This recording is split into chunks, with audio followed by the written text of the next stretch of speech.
저는 그 신년 법문에서 뽑은 것을 하지 않고 우리가 11월 3일 날 정법사님 대사식이 있었잖아요. 거기서 정법사님이 하신 말씀을 가지고 제 나름대로 해석하는 것으로 한번 적어보았습니다. 그날 정법사님이 굉장히 위트 있는 말씀을 하시더라고요. 날씨 뜨겁습니다. 근데 저도 오늘 굉장히 날씨 뜨겁네요.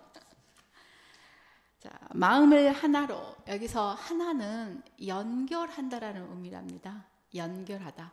즉, 우리가 연결한다 그러면 가장 쉽게 이해한 것은 점과 점끼리 다 모여서 선이 되고, 선과 선이 다 모여서 어떤 면이 된 것처럼 우리가 사회생활 할 때 연결한다라는 것은 뭘 이야기하냐면은 대인 관계를 연결하지 않을까.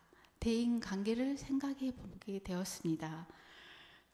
우리는 무인도에서 혼자 살 수가 없습니다. 사회란 것은 사람 인자잖아요. 사람이 두 사람 이상 모여 있는 집단. 그러면 사람 인자를 보면은 모든 사람이 똑같이 이렇게 되어 있지 않잖아요. 사람 인자 보면은 한쪽은 기울임이 있고 한쪽은 받침이 있는 거잖아요. 그럼 기울임과 받침을 내가 어느 쪽에서 할 것인가? 그러면 기울임과 그 받침 중에서 나는 어느 쪽에 해당될 것인가에 따라서 관계 형성이 굉장히 중요하다고 생각합니다. 근데 사회사 이 연결을 통해서 자기 존재 가치가 인정이 되거든요. 존재 가치가 인정이 되는데 각각의 개인들은 각각의 생각과 그 다음에 사상과 가치관이 틀려집니다. 그러면은 나는 어느 쪽에서 자기 스스로 기울인 쪽인지 받치는 쪽인지를 하다 보면은 각자의 나름대로 약간은 스트레스를 받지 않을까 생각을 해봅니다. 그래서 그 자녀의 관계, 자녀하고 우리가 가장 쉬운 말로 관계 형성이 되지 않는다. 그 말은 자녀하고 소통이 되지 않는다는 겁니다. 그럼 소통을 어떻게 할 것인가? 부부 관계, 사회 관계에서도 마찬가지입니다. 그러면 어떻게 내가 소통을 해서 연결시킬 것인가? 즉 연결을 시켜서 하나의 합이 되면은 그게 합이 된다는 것은 양쪽이 다 윈윈 한다는 거죠. 너도 좋고 나도 좋다라는 이야기입니다. 그럼 너도 좋고 나도 좋게 하기 위해서는 어떻게 할 것인가를 좀 생각해 보게 되었습니다. 그래서 제가 생각한 것은 무엇이냐면 일단 내 스스로 내 마음을 정리해야 된다. 즉 나를 완충작용으로 해야 된다. 내 마음이 스펀지가 되어 있으면 어떤 사람이 와서 어떤 이야기를 하더라도 내가 타격을 받지 않는다. 타격을 받지 않으면 타인에게 연결하기가 쉽지 않나 그렇게 생각을 해보고요. 그 다음에 또 하나는 뭐냐면은 우리가 나를 완충제로 만들기 위해서 어떤 완충 재료가 필요하다.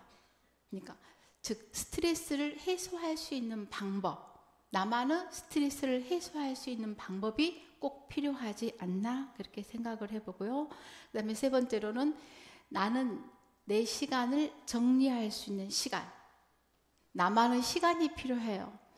특히 요즘은 코로나 이후로 애들하고 이렇게 이야기를 해서 보면은 대면보다는 비대면이 그렇게 좋다고 이야기를 합니다. 왜? 자기만을 정리하는 시간이 필요하다고 합니다. 직장에서도 전화로 여보세요 해가지고 누구누구시 이걸 어떻게 생각하시나요? 이렇게 말한 것보다는 문자로 이 의견을 이렇게 하는데 어떻게 생각하시나요? 그 문자를 더 좋아한대요.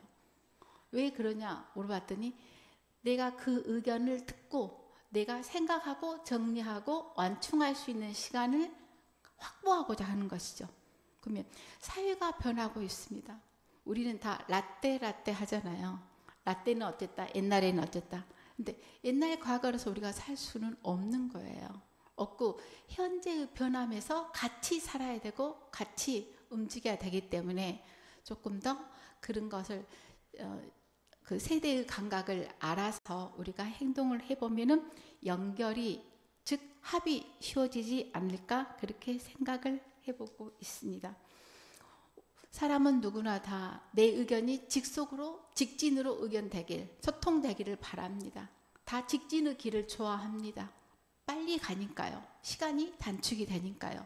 그렇지만 이렇게 돌아가는 길, 직선보다는 이렇게 반원이라든지 타원이라든지 뭐 원형이라든지 어떤 원이 돌아가는 그 길도 굳이 나쁘지 않다고 생각을 합니다. 왜? 면적을 생각해 보면 직진이 가는 길보다는 이 반원, 타원을 그리고 가는 면적이 훨씬 더 풍부하니까요. 그 풍부함이란 것은 나중에 타인을 이해하고 다른 것을 합하는데 중요한 요소가 되지 않을까 생각해 봅니다. 두 번째는 세상을 은혜로였습니다. 세상을 은혜로란 것은 정법사님이 그렇게 말씀하시더라고요. 보은이다. 저도 그렇게 생각을 했습니다. 세상은 은혜로운 것은 보은이다. 그러면 내가 지금까지 그 보은의 조금 본받고 싶은 분은 어떤 분이었을까를 이렇게 곰곰이 생각을 해보니까 뭐 다른 사례도 가장 있었지만 가장 우리가 쉽게 할 수 있는 것에서 찾아보기로 했어요. 그래서 찾아보니까 무엇이었냐면 한 10여 년 전만 해도 그렇게 물을 떴었잖아요. 그걸 생수를 기다리면서 이렇게 뜨는 그 생수태가 있었잖아요. 근데 한 번은 거기를 갔었는데 그 줄이 굉장히 길었어요. 근데 길어서면 이렇게 줄어들어야 되는데 줄어드는 속도가 너무 늦은 거예요. 그래서 왜 이렇게 줄이 안 줄어들지? 다들 이렇게 짜증가 이렇게 원망을 서로 하고 있는 상황에서 어떤 어르신이 그 할머니 노모가 앞으로 딱 가시더라고요. 그래서 좀 너무 왜 가시지? 그리고 같이 이렇게 따라가 봤습니다. 따라가 와서 보았더니 그 어르신이 딱 이렇게 사방을 뚜리뚜리 돌려보면서 그 문제 해결책을 가지고 계시더라고요. 사람들이 그 물을 떠먹을 수 있고 이렇게 받을 수 있는 조루가 하나밖에 없는 거예요. 근데 그 주변에는 여러 개가 있더라고요. 근데 왜 하나만 사람들이 사용하면 그것만 깨끗했어요. 나머지 것은 더러웠어요. 그러면 대부분 다들 그것을 어떻게 뭐 세제가 있거나 뭐 수세미가 있거나 그런 것도 없는데 그 어르신이 둘러보시더만은 나무 가지를 딱 꺾으시더라고요. 나무 가지를 꺾어가지고 그 물 기를 수 있는 그 조루 그것을 다 닦아주시더라고요. 다 닦아주시면서 두 번, 세 번 딱 헹궈주면서 자기가 또 이렇게 한 모금 딱 마셔보시면서 괜찮하다고 이거 써도 된다고 그리고 딱 뒤로 물러서는 모습을 봤어요. 그 모습을 보면서 보은이란 것은 모든 사람들에게 감탄을 하게 하는 눈빛을 갖는 것이 바로 보은이구나. 멀리 있어서 우리가 찾고 하려는 것이 아니라 가까이에서 내가 할 수 있는 방향, 내가 할 수 있는 것이 무엇인지를 찾아본 것이 보은이 아닐까 생각을 해봅니다. 저도 이제 어느 정도 집안에서도 어른이 되니까 그 세배를 받고 그러겠죠. 참 세배 받을 때마다 어색해요. 어색하고 올해는 무슨 말을 좀 해줘야 될까? 무슨 말을 해줘야 될까? 딱 그런 말을 하면서 생각을 해볼 때마다 어떤 생각이 들면 내 말 한마디가 그 애들한테 걸림돌이 될 것인가 디딤돌이 될 것인가 내 행동 하나가 그 애들한테 걸림돌이 될 것인가 디딤돌이 될 것인가를 많이 좀 생각하게 되더라고요. 세상은 변하고 있습니다. 세대가 달라져서 우리가 어떤 사건을 같이 보았을 때 보는 관점의 차이, 그 다음에 생각의 차이, 이것은 다시 문제 해결의 차이까지로 연결이 되고요.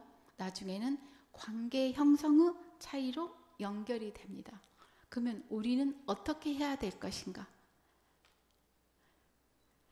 마음을 하나로 하고 그 다음에 세상을 은혜로 하기 위해서는 어떻게 해야 될 것인가? 그것을 곰곰이 한번 생각해 보면 나는 신앙인으로서 그리고 교당 생활을 하는 사람으로서 어떻게 해야 될 것인가? 그래서 결론은 다시 우리가 다 외웠잖아요. 심지는 원래 열하람이 였건만을 거기에 모든 것이 나와 있다고 생각합니다. 감사합니다.